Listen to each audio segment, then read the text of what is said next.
Hello, welcome to the SOS show. SOS stands for strategy over spaghetti, where instead of throwing things at the wall and seeing what sticks, we actually try strategic methods to write more and communicate better in our businesses. And usually I'm talking about how to do that so that you can write your book. Um, whether you're starting or finishing a book, these are the kinds of things that we talk about on the show. And I frequently have guests, or sometimes I'm here talking alone, like I am today, in order to help you make those steps that you need to make in order to start or finish your book, whether you're working on a memoir or a how to or prescriptive nonfiction, any of those things. So today I'm going to talk about something that you can do to overcome, to handle self doubt. I even question whether we should use the word overcome self-doubt because I don't know that it can ever be completely overcome because our brains are wired to have a little bit of self-doubt. And I personally believe that this is to keep us safe, that our brain thinks it's keeping us safe from something that could be scary. So I like to appreciate that part of my brain for keeping me safe. Yet at the same time, I know I can't listen to it in that instance, or I won't do the things that I really want to be doing in my life. So first of all, let's talk a little bit about what can self-doubt look like. Now, I've been working with people on their writing for years now, and so I've recognized self-doubt that comes up in a lot of similar sounding sentences or phrases. And I'm going to share some of those with you so that you can identify it either in yourself or in other people. If you have other phrases you want to add, please feel free to put it in the comments. I'm streaming to several different platforms here, so I will come back and happy to take a look at what you've said. So one of the things that I hear people say frequently is, who am I to write about this particular topic? Now, this is frequently said by someone who has a lot of experience. They might even have degrees in what they're going to write about, or they might have 5, 10, 25 years of experience. They've done some amazing things. They may have won awards. So when you know your topic and you find yourself asking yourself that question, I want you to really think about that and ask yourself, is it true? Is it true that I don't know enough? Is it true that my 10 years of experience did not actually teach me anything? Because it sounds a little bit harsh, but when we begin to break it down is when we can begin to see that that statement might not have the validity that it feels like it has. There's a lot of different phrases that people use. Sometimes it looks like, in addition to the one that I just shared, sometimes people will say, well, what if no one likes it?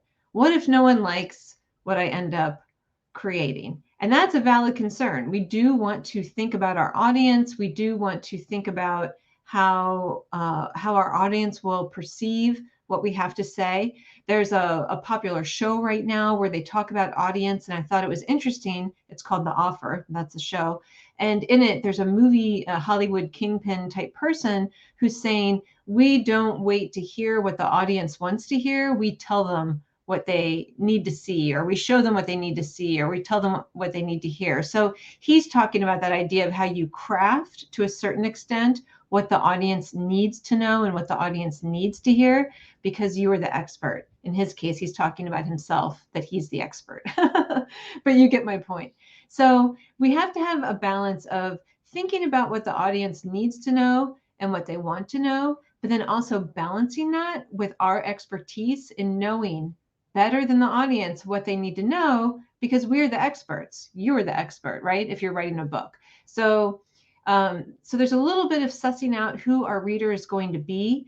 And then we almost have to forget that we did any of that work on figuring out who our reader is going to be, because if we think about it too much, then it's going to slow us down. It could cause self-doubt to appear and slow us down and cause us to get stuck and so on. So those are the two main ways that I hear people expressing self-doubt in their writing. There are definitely other phrases that I hear, but I just want to talk about two of them for now, and to give you an example of how it's not usually someone saying, hello, I have self-doubt. It's usually coming up in another kind of sentence where they're wondering about how their work is going to be perceived. They're wondering who are they to write about this book, and so on.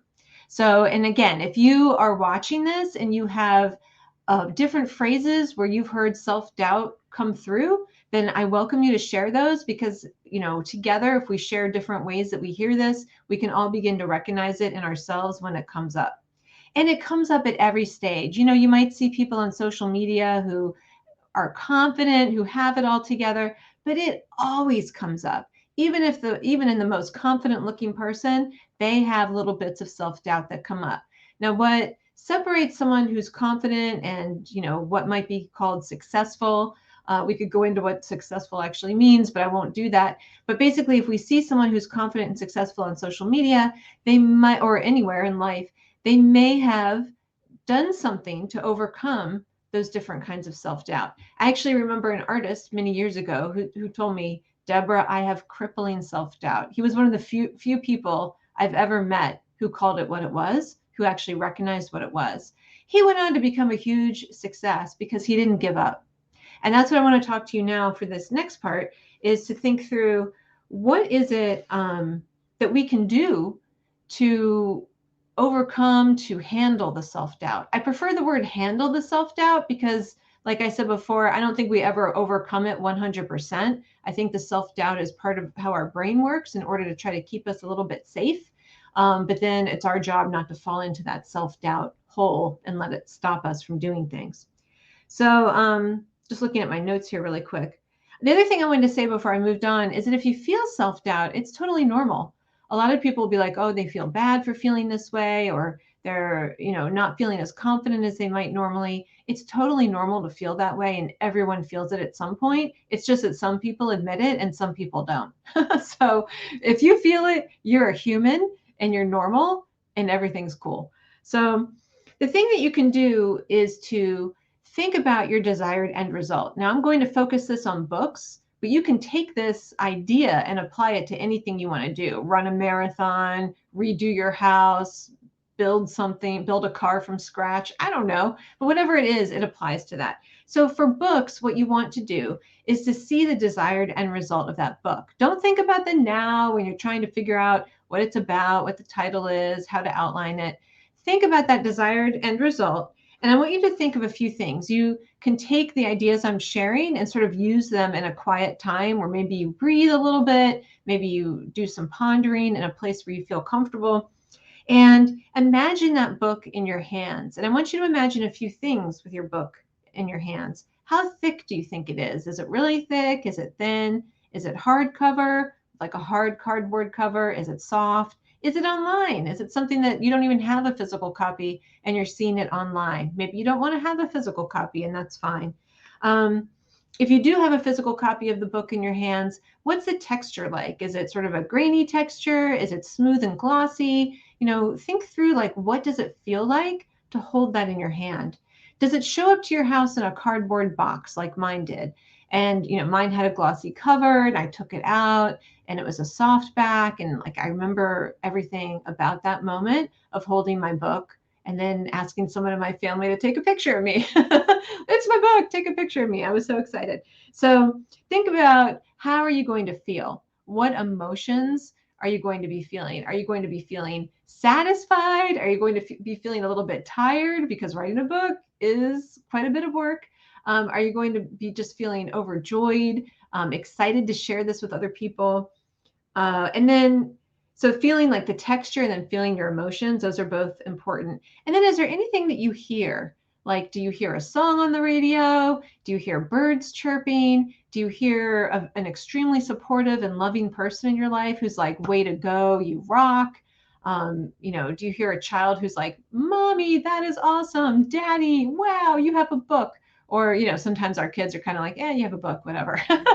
Anyway, either way, it's fine. Just kind of like think about it. And then, do you smell something? Do you smell flowers? Like maybe someone's going to send you flowers. Maybe your child will bake you brownies. I don't know. Is there something that you might smell in celebration? Like a really nice meal that gets made, or maybe you receive the books in the morning and someone brings you a cup of coffee because that's just what happens to be there. I mean, it could really be anything. So making this more real to yourself will help you see where you're going with this project. Because I'm not going to lie, writing a book takes time. Writing a book takes effort. And it's important to know that before you go in, right? Because we want to be transparent about what the process is like. So some people call this acting as if. I'm reading this book called Psycho-Cybernetics, and it is by Maxwell Maltz. Some people confuse it with a book by a cult leader. It's not that book. It's a completely different book.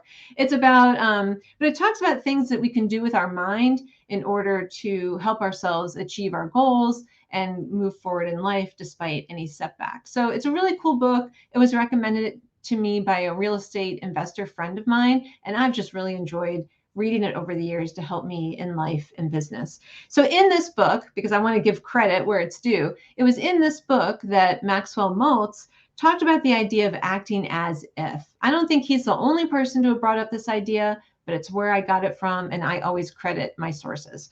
So he talks about acting as if your writing is going to be well received, acting as if you are the person to talk about this topic, acting as if your writing is good enough in order to create that draft. So acting as if will increase our productivity and will increase our actions. And I have another show prepared about the different actions we take. So that might be next week or the week after.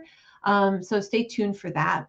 And the other thing is we talk about these types of topics every month in my author's roundtable, my author's lab. I'm actually trying to decide what to call it right now, so I'm going to call it Author's Lab for now. But every month on the third Wednesday at 11 a.m., we talk about these kinds of topics related to writing your book. We have writing exercises. I'll share wisdom from a writing craft book that I have read.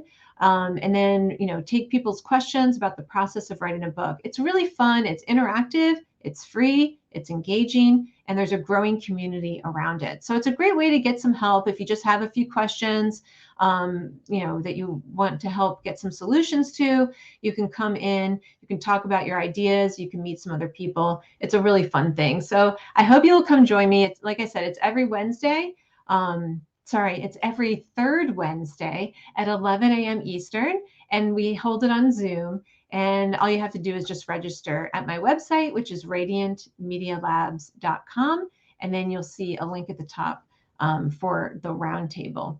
So anyway, it'd be great to see you there. I hope you all have a lovely day today, and please join me every Wednesday at 9 a.m. Eastern for the SOS show. All right, take care. Bye-bye.